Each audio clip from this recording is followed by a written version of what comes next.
बिस्मिल्लाहिर्रहमानिर्रहीम। अस्सलाम वालेकुम नाज़रीन, मैं आपका मेज़बान डॉक्टर महबूब अली सुबह एक नए प्रोग्राम के साथ। नाज़रीन, जिस तरह आप सबको पता है कि 27वीं आईनी तरमीम के बाद जहाँ इस मुल्क में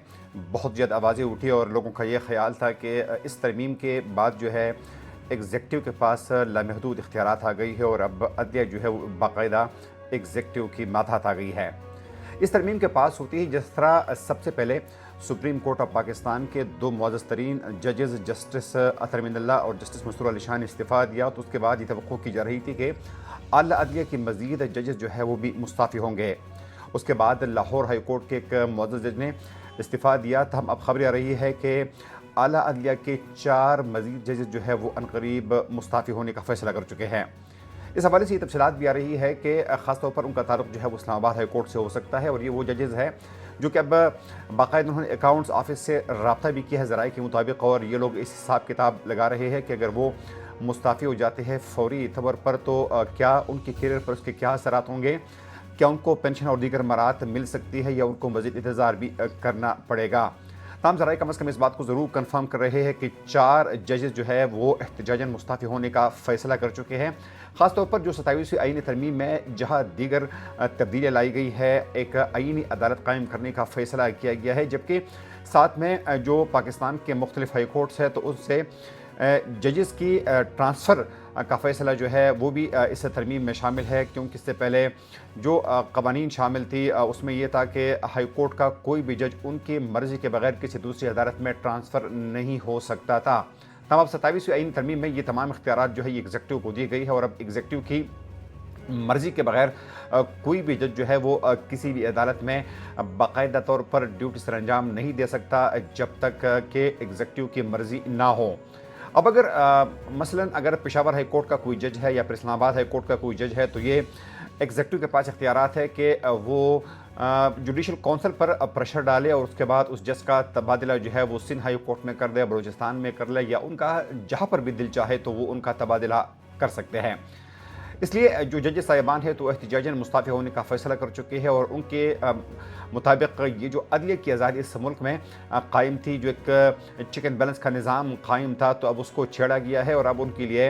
ये मनसब जो है ये एक इज़्ज़त का मकाम नहीं रहा है। इसलिए अब ये बात कन्फर्म है कि कम अज़ कम 4 ऐसे जजेस जो कि इंतहाई अच्छी रिपूटेशन रखते हैं अब उन्होंने बाकायदा मुस्ताफ़ी होने का फ़ैसला भी किया है। इस हवाले से आज पाकिस्तान के एक मारूफ पाकिस्तान के जो जर्नलिस्ट है, जो सहाफ़ी है अंसार अब्बासी, आज उन्होंने इस हवाले से जंग और द न्यूज़ में कॉलम भी लिखा है। उनका कहना यह है कि बाकायदा इस तरीके से अब ये जजेस जो है वो महकमा अकाउंट्स के साथ राब्ते में है और अपने हिसाब किताब कर रहे हैं कि वो कब बाकायदा मुस्ताफ़ी हो सकते हैं और वो कब इस सीट से निकल सकते हैं। तो यकीनन आफ्टर शॉक जो है 27वीं आईनी तरमीम की जारी है, जबकि हुकूमत ने अब इस पर भी इक्तफा नहीं किया है, बल्कि अब हुकूमत ये कहती है कि वो 28वीं तरमीम भी ला रही है और इस तरमीम में जो बातें इससे पहले रह गई थी, ख़ास तौर पर सेहत के महकमे के हवाले से, तालीम के महकमे के हवाले से और NFC के हवाले से, तो अब एक नई तरमीम लाई जाएगी जो कि 28वीं तरमीम के नाम से होगी और उसमें जो दीगर हुकूमत की ख्वाहिशात है उनको भी भरपूर तरीके से पूरा करने की कोशिश की जाएगी। नाज़रीन, यकीनन ये जो अदलिया के हवाले से बात है तो इस पर पाकिस्तान तहरीक इंसाफ ने काफ़ी रजिस्ट किया है और आज पाकिस्तान तहरीक इंसाफ की जो वकला विंग है तो उन्होंने इस्लामाबाद में एक रैली का भी अहतमाम किया है कि इस हवाले से एक भरपूर रैली निकाली जाएगी 27वीं आईनी तरमीम के ख़िलाफ़, क्योंकि उनके बकौल इस तरमीम के बाद जो अदलिया की आज़ादी है, जो एक चेक एंड बैलेंस है पाकिस्तान की 3 बड़े इदारों में, यानी लेजिस्लेटिव, एग्जेक्टिव और साथ में पाकिस्तान का जो तीसरा बड़ा इदारा है यानी जुडिशरी, तो अब उनमें एक बैलेंस नहीं रहा है। इसलिए आज उनकी तरफ से भी एक एहतजाज का ऐलान किया गया है, जबकि गुज़िश्ता रोज़ पाकिस्तान की एक और मारूफ जवान वकील ईमान मज़ारी और उनके शौहर हादी अली चट्टा ने इस लाहौर में भी वकला की कमीशन से खिताब किया है। उनका भी यही कहना है कि इस हवाले से एक भरपूर तहरीक की ज़रूरत है। इसके अलावा नाज़रीन, आपके साथ पाकिस्तान के एक साबिक़ ताकतवर तरीन जनरल फैज़ हमीद की कहानी भी सामने रखते हैं कि जिस तरह आप सबको पता है कि फैज़ हमीद जिन पर 3 इल्ज़ामात लगाए गए थे उनके रिटायरमेंट के बाद के उन्होंने दौरान सर्विस जो है टॉप सिटी जो इस्लामाबाद में एक बहुत बड़ा हाउसिंग प्रोजेक्ट है, तो वहाँ पर उन्होंने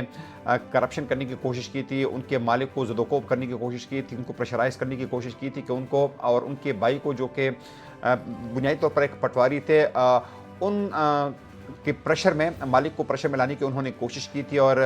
अपने शेयर जो है वो मांगे थे। जब उन्होंने इनकार किया था, टॉप सिटी के मालिक थे, तो उनके बाद उनको वहाँ पर ज़दोकोब भी किया था, उनके खिलाफ रेड भी किया गया था। दूसरा, जनरल फेस पर ये इल्ज़ामात है कि उन्होंने दौरान सर्विस जो टॉप सेक्रेटरीज थी तो वो अपने साथ लाए थे अपने रिटायरमेंट के बाद, और हालांकि जब पाकिस्तान के ऑल ऑफिशियल्स रिटायर होते हैं तो अपनी जो टॉप सेक्रेट डॉक्यूमेंट्स होती है तो वो वहाँ पर छोड़ी जाती है, वो अपने साथ नहीं लाई जाती, तो उन पर दूसरा यही इल्ज़ाम है। तीसरा, उन पर इल्ज़ाम है कि उन्होंने पॉलिटिकल मामलात में चूँकि 11 दफ़ा मुदाखलत की थी, और उन पर इल्ज़ाम यह है कि उन्होंने पाकिस्तान तहरीक इंसाफ को ज़्यादा सपोर्ट किया था अपने दौरे मुलाजिमत में, और उसके बाद भी, क्योंकि जब आप रिटायर होते हैं तो कम से कम आप 2 साल तक किसी भी पॉलिटिकल एक्टिविटी में हिस्सा नहीं ले सकते, लेकिन जनरल फैज़ हमीद पर इल्ज़ाम है कि उन्होंने उसके बावजूद भी उसमें हिस्सा लिया। तमाम खबर ये आ रही है कि 12 नवंबर को, जी हाँ नाज़रीन, तकरीबन आज से एक हफ़्ता 10 दिन कबल जो है फैज़ हमीद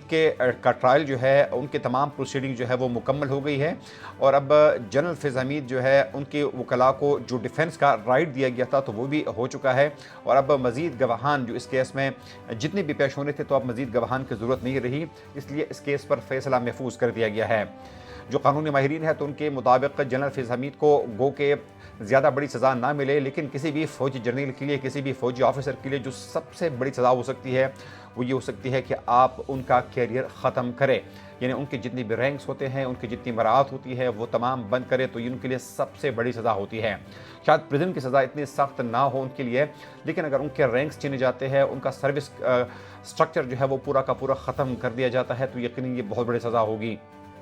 माहिरीन का ये कहना है कि चूँकि एक भरपूर ट्रायल हुआ है, तकरीबन ये ट्रायल जो है ये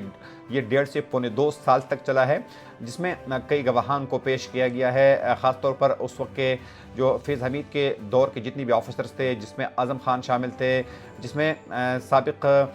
वज़ीर आज़म शाहिद खाकान अब्बासी शामिल थे, गो के वो अब तक उस ट्रिब्यूनल में पेश नहीं हुए हैं। उनके जो मिलिट्री सेक्रेटरी थे वो शामिल थे, गो के वो भी पेश नहीं हुए हैं, लेकिन चंद दीगर अफराद जो है जिनके नाम खुफिया रखे जा रहे हैं वो पेश हुए हैं इस पूरे ट्रायल में। तो अब ये बात कंफर्म है कि फैज़ हमीद के हवाले से जो ट्रायल है वो मुकम्मल हो गया है, और ज़राए भी इस बात को कंफर्म कर रहे हैं, जो कानूनी माहिरीन है वो इस बात को कंफर्म कर रहे हैं कि फैज़ हमीद को शायद पूरा का पूरा रिलीफ ना मिले, उनको सज़ा ज़रूर दी जाएगी, शायद वो प्रिजन की शक्ल में वो सज़ा ना हो, लेकिन उनकी मरात, उनके रैंक्स और उनकी तमाम चीज़ें जो है ये उनसे वापस ली जा सकती है। तो यकीनन ये किसी भी 3 स्टार जनरल के लिए एक बहुत बड़ी सज़ा हो सकती है। आगे प्रोग्राम तक अपने मेज़बान डॉक्टर महबूब अली सुबज़ई को इजाज़त दीजिए। अल्लाह हाफ़िज़।